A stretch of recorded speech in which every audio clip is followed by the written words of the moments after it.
I didn't think I'd ever see him again, but he did call to apologize. You're a white woman, probably the only one who'll tolerate your smug ass. It took absolutely everything, 24 hours a day. You know, you thought of nothing else. Worked from literally 5 in the morning till, 12 midnight, 3 in the morning. I gave it all I had. At 66, Angela Bassett just revealed her most tragic secret. And it's not what anyone expected.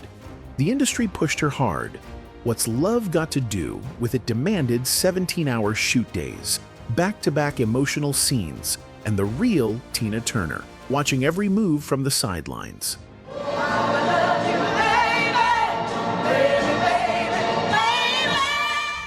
Then came the Oscar snubs.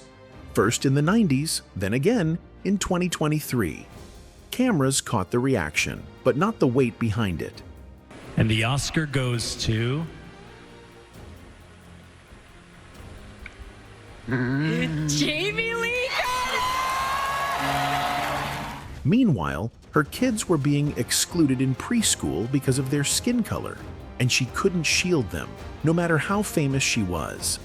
It didn't start with fame. It started with pain. And the truth explains every choice she's made since. Angela Bassett was born in New York City in 1958, but she wouldn't grow up there.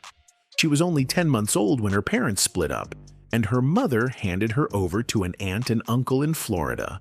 From that point on, Angela lived in a house where love was conditional and identity was confusing.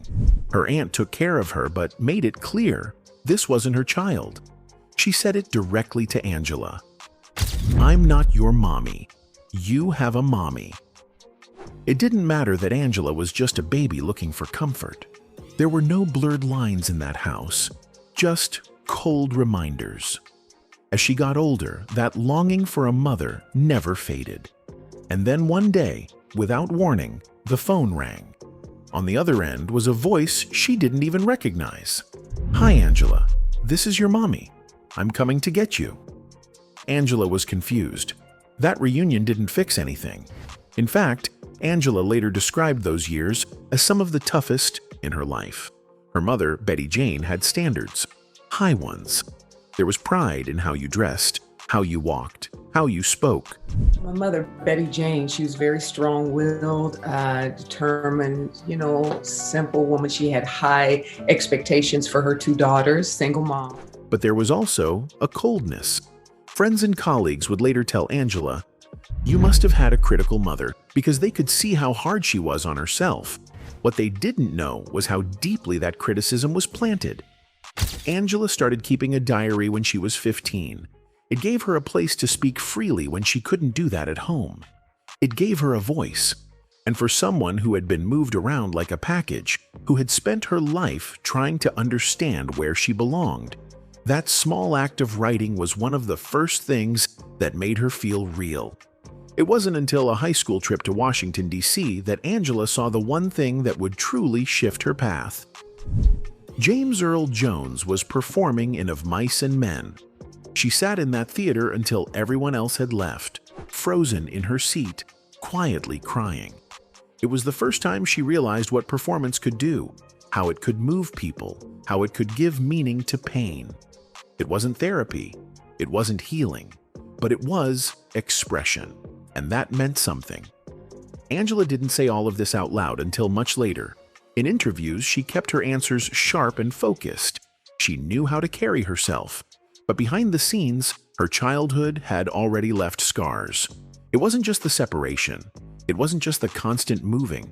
It was the instability of never knowing where she stood, who she belonged to, or what her role was supposed to be in other people's lives. And that confusion didn't disappear when the cameras started rolling. It followed her. The public only ever saw the composed, powerful version of Angela. But the little girl who didn't know whether to call her aunt Mom, who was told she had a mother and then taken by a stranger, never really went away. She just got quiet. She learned to perform. And long before she ever set foot on a set, she had already mastered the hardest role of all, surviving a childhood that made her question everything. Angela Bassett didn't just stumble into acting, she clung to it like a lifeline. Have I not given everything? After surviving a childhood marked by confusion and trauma, performance gave her something she had never truly experienced before: control. In theater, she wasn't someone's daughter, someone's target, or someone's burden.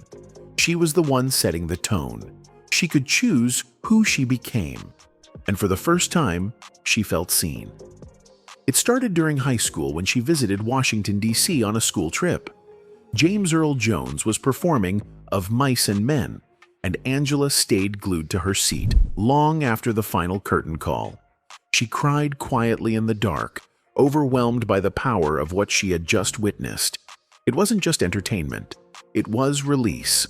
For someone who had been holding so much inside, the theater showed her that it was okay to feel, and more importantly, that it was okay to show it. By the time she graduated, she already knew she wanted more than just a safe job or a conventional life. But her mother had strict rules. Education came first. Angela honored that. She enrolled at Yale, majoring in African American studies. But it was there, while taking an elective drama course, that the spark turned into fire. She felt something shift inside her. The classroom became a stage, and suddenly, everything made sense. Angela pursued a Master of Fine Arts at the prestigious Yale School of Drama, one of the few Black women in her class. She studied under Lloyd Richards, a legendary director who didn't just teach acting. He taught survival. Richards saw Angela's strength and pushed her to dig deeper. He told her she didn't have to perform to impress. She had to perform to connect. That message stayed with her. While her classmates aimed for quick TV roles and sitcoms, Angela made deliberate choices. She rejected roles that made Black women look one-dimensional or foolish. She knew the cost of that kind of visibility. She knew how media shaped identity. She knew what it meant to have millions of eyes on you, and she wasn't going to compromise just to be seen. I wait every damn day and I don't get nothing. I'm expecting letters too. That early discipline helped her later when she entered Hollywood and found the door cracked, but not open. She was typecast constantly, turned down for leading roles, and told more than once that she was too intense. But she didn't shift to fit their mold. She kept auditioning, kept training, kept saying no to anything that didn't respect her image or her story. When she finally landed the role of Tina Turner in What's Love Got to Do with It, it wasn't luck.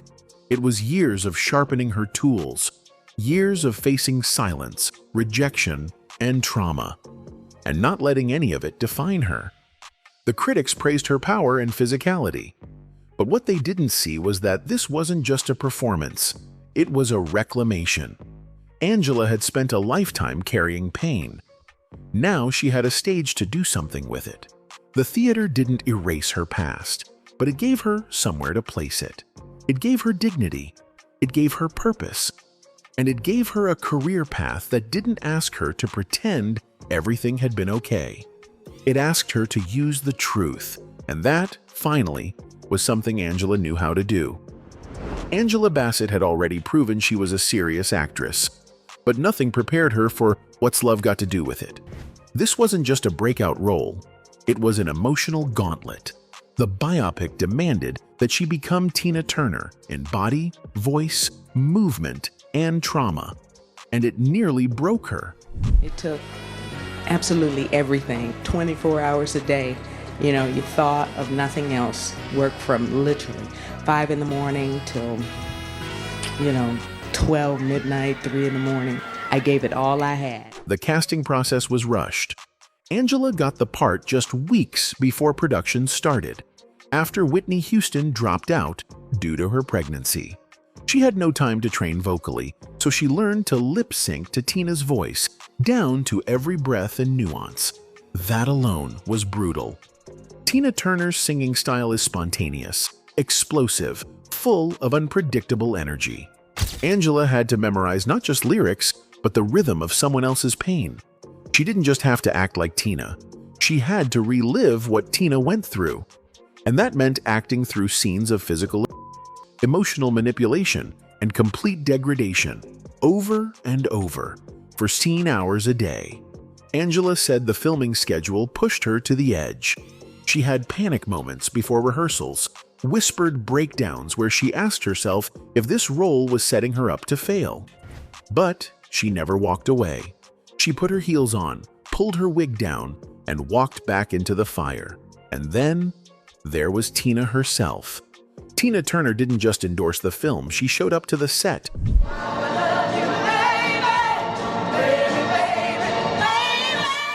She watched Angela perform, sometimes sitting just off camera. At one point, she even did Angela's hair and makeup. Then she turned to her and said, "Now go up there and perform What's Love Got to Do with It, and I'm going to sit here and watch you." Angela didn't shrink from that pressure, but she felt it. Tina would give small tips, show her the right way to do a step or flip her hair. She was supportive, but her presence was intimidating. Angela wasn't just playing a legend. She was performing for the legend. The public praised Angela's performance. She got an Academy Award nomination, a Golden Globe win, and became a household name overnight. But behind that acclaim was exhaustion. This was the hardest role she had ever taken, and it opened up wounds she didn't even realize she had.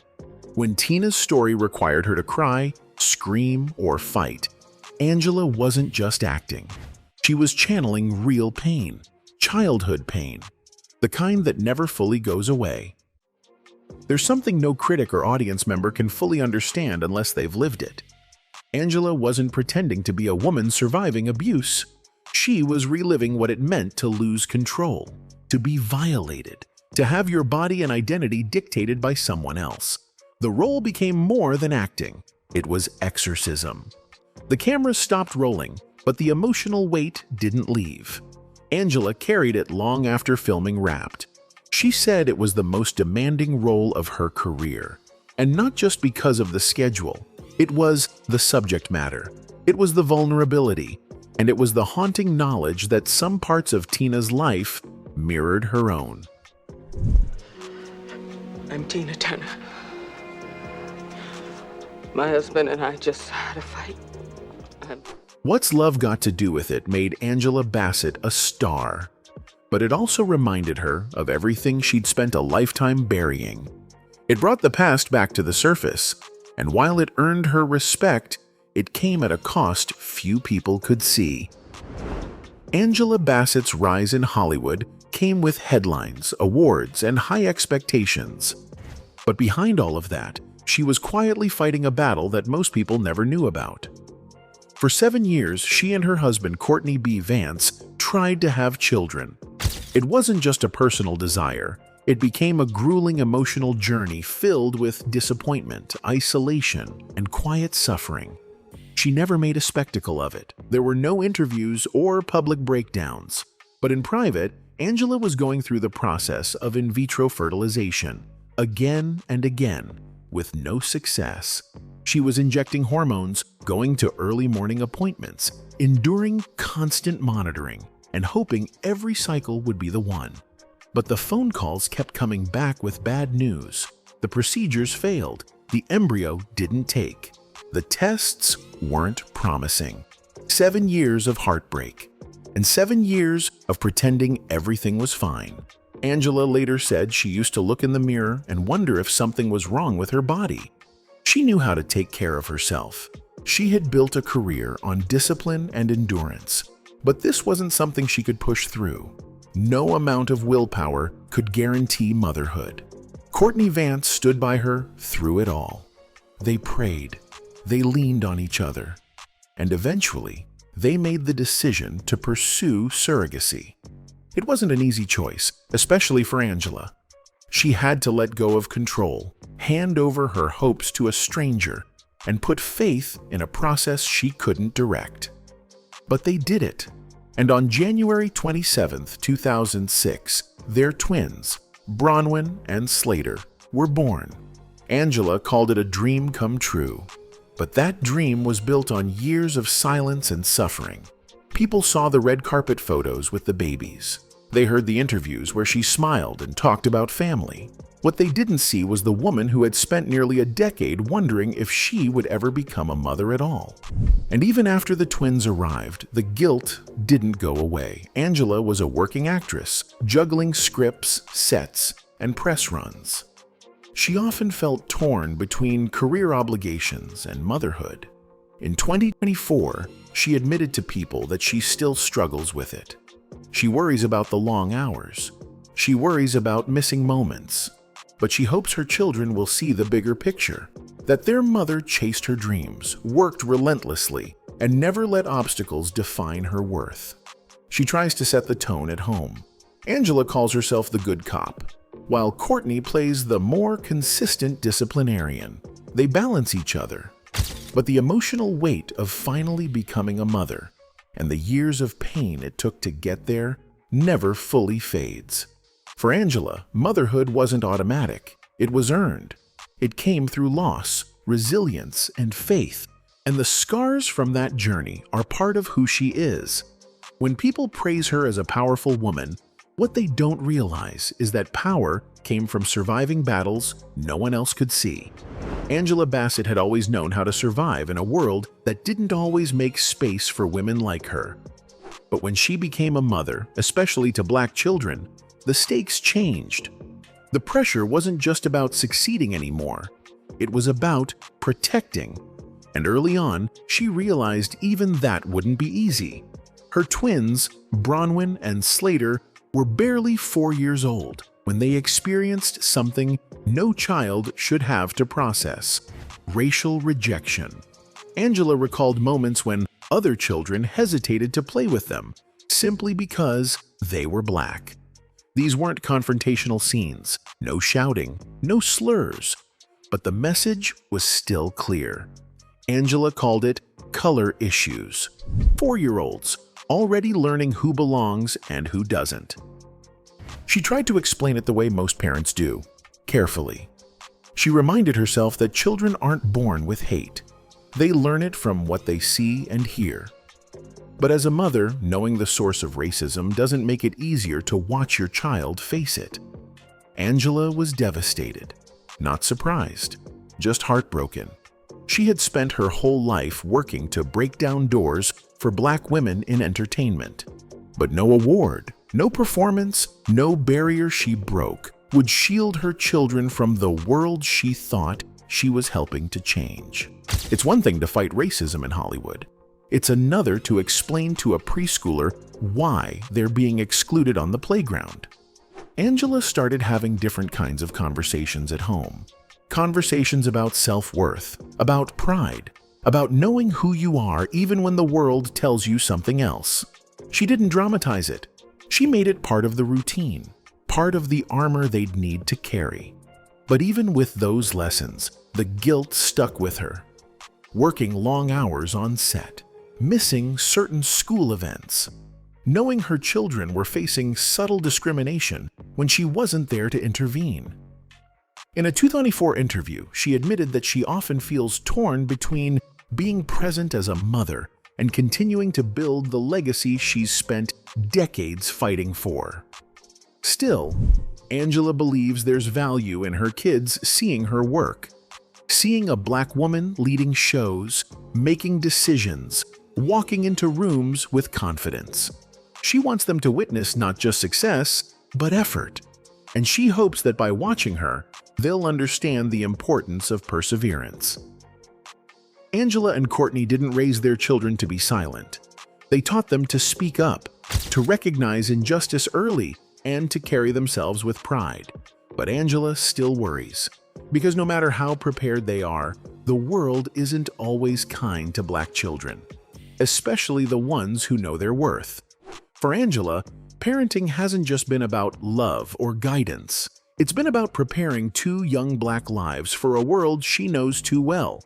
And even with all her strength, even with all her experience, it's still the most vulnerable role she's ever had. Angela Bassett has been overlooked by Hollywood before, but nothing hit her quite like the 2023 Oscars. She had been nominated for her role in Black Panther: Wakanda Forever, a performance that critics praised Fans celebrated and insiders quietly predicted would finally earn her that long-overdue win. She had done everything right.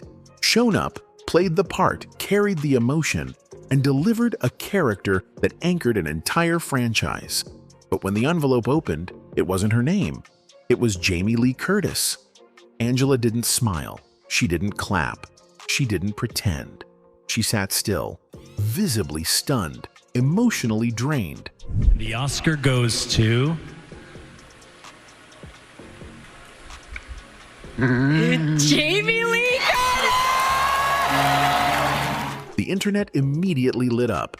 Some called her reaction ungracious. Others said it was the most honest moment of the night. But Angela Bassett didn't apologize. In fact, she later said, "I found it interesting that I wouldn't be allowed to be disappointed at an outcome where I thought I was deserving." That moment wasn't just about one award. It was about everything that had come before. 30 years in the business, 2 Oscar nominations, a career built on excellence, and still denied. When she sat in that chair, flanked by her children, it wasn't just about losing. It was about being snubbed again in a system that often reserves its highest honors for people who don't look like her. Angela had watched people win for doing half the work. She had seen actors get standing ovations for roles that didn't demand half the pain she poured into What's Love Got to Do with It? And this time, she thought it was finally her moment. The first Marvel actor to be nominated for an Oscar.